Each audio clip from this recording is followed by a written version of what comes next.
This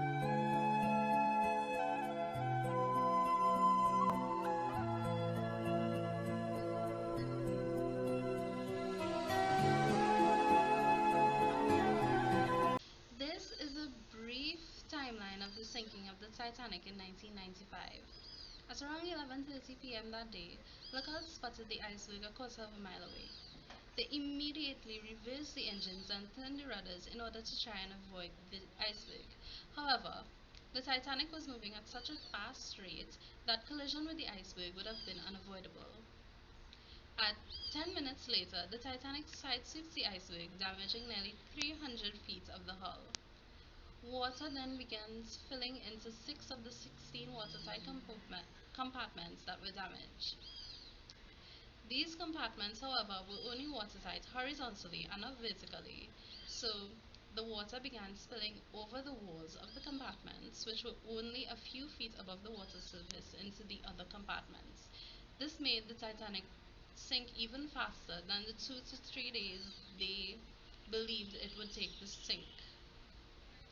At around 2 a.m. the next day, the boat pitches with water flooding through the anchor holes and continues to submerge.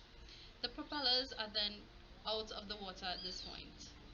The Titanic tilts at 45 degrees or more, and the upper steel structure begins to disintegrate. The stern rises up out of the water, and the bow fills with water, growing heavier. The survivors of the Titanic say that when the ship broke in half, at this point it sounded like China crashing to the floor. Then the stern slips beneath the surface, and at around 3 a.m. the next day, the Titanic falls and hits the ocean floor. This is how the Titanic sank.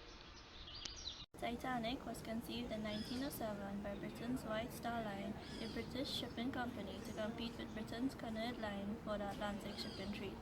It was intended to be one of the three passenger ships, the Olympic, the Gigantic, later called the Britannic, and of course the Titanic, that provided transatlantic transportation.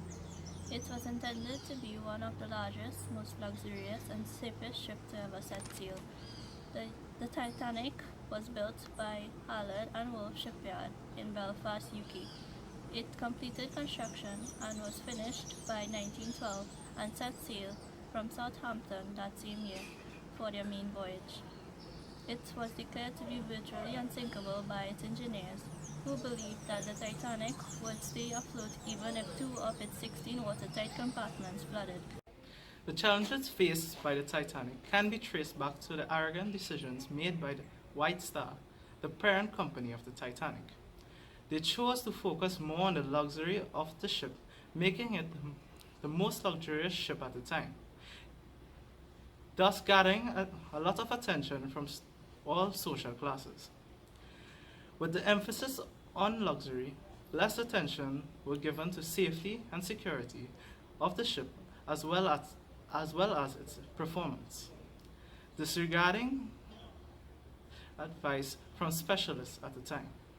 Furthermore, poor decision-making skills from both the designers and the engineers, as well as the overambition of its captain, had major consequences, resulting in the extensive loss of lives when the Titanic sank.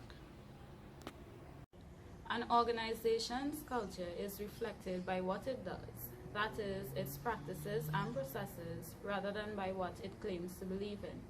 During the Titanic's voyage, there were different principles observed by certain individuals responsible for this 1912 disaster.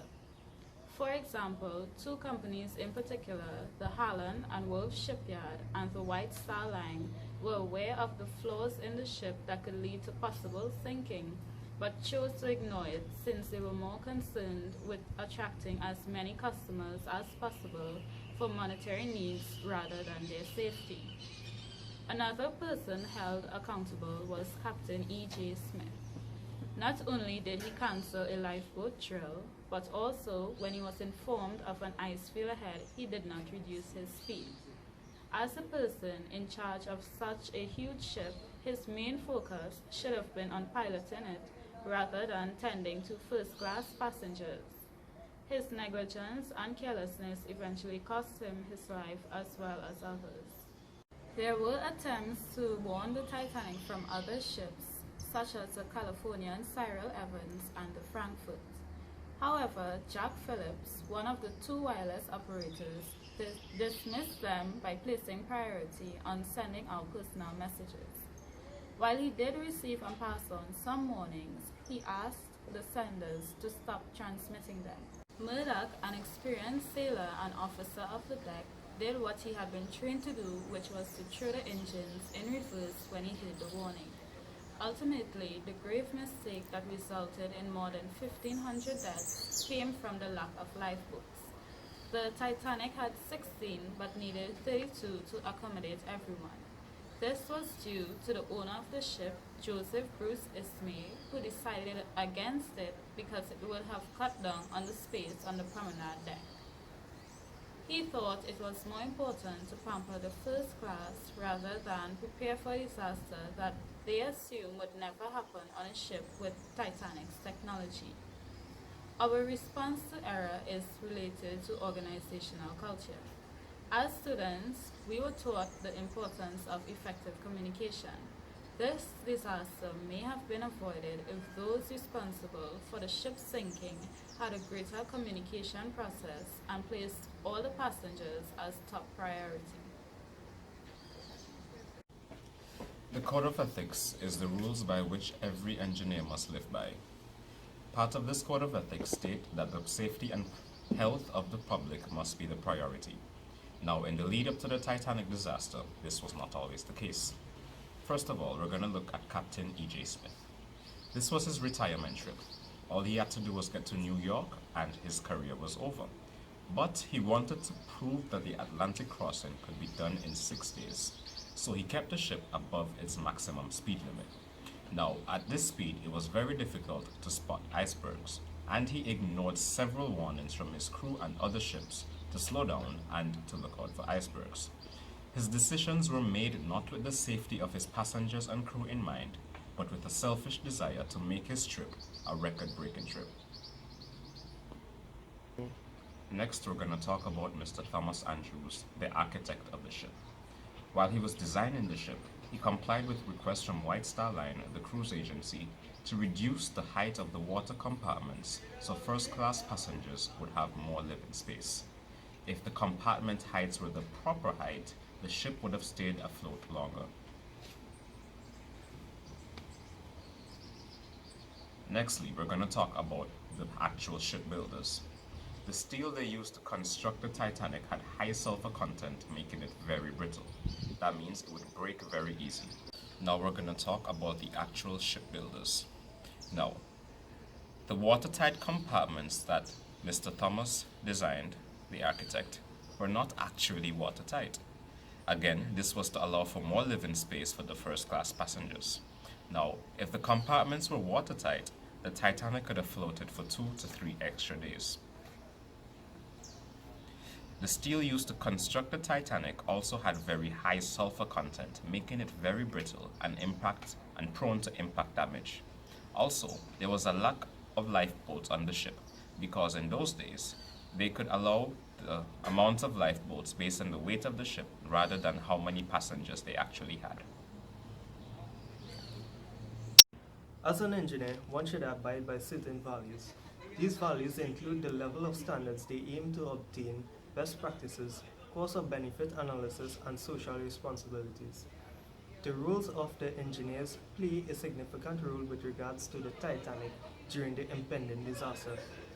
Their standards as engineers were unfortunately low since they sacrificed the needed time for construction of the ship due to financial persuasions. They hastened their building process even though they were aware that it would result in certain errors and defects of the ship. As engineers, they failed to conform to regulations and guidelines expected of them due to the monetary needs and corrupt standards. With respect to practices, it was not considered the very best on engineers' behalf. They had an immoral and unethical system which cost them lives. A great A grave mistake like that reflected poorly on themselves as well as future engineers. As an engineer, the first thing that should be taken into account when constructing something is the safety of human lives. During construction of the Titanic, engineers were set with the task of building the ship as cost effective as possible. This sacrifice on higher quality and poor material choice eventually led to the downfall of the ship. In terms of social responsibilities, the valiant efforts to keep the engine running to provide power for more passengers to escape did not go unnoticed. Although the engineers may have striven for working with the best efforts and high standards, they were already set up for impending disaster due to the corrupt values of the design engineers. As a consequence, many lives were lost that day. There are many ways in which this disaster could have been avoided. One such way is that if the engineers had only used one type of metal throughout the building of the ship, the integrity of the metals would not have been deteriorated once it hit the cold sea water. However, in order to cut costs, the engineers involved decided to use two types of metals, steel and iron. As a result, this affected its integrity and compromised the ship altogether when it reached the cold sea water. Another thing that could have been done was the fact that the engineers decided not to put as much lifeboats on board as the Titanic, a ship that, as large as its size, should have had. Instead, they saw it as an eyesore and labeled the Titanic as an unsinkable ship. Because of this label and title, they decided that all those lifeboats were not necessary and only decided to put 20 lifeboats on board. As a result, a lot of deaths happened. Lastly, there were 21 recorded warnings that were sent to the captain of the Titanic prior to them hitting the iceberg. If the captain had only taken heed and listened to these warnings, this entire disaster could have been avoided.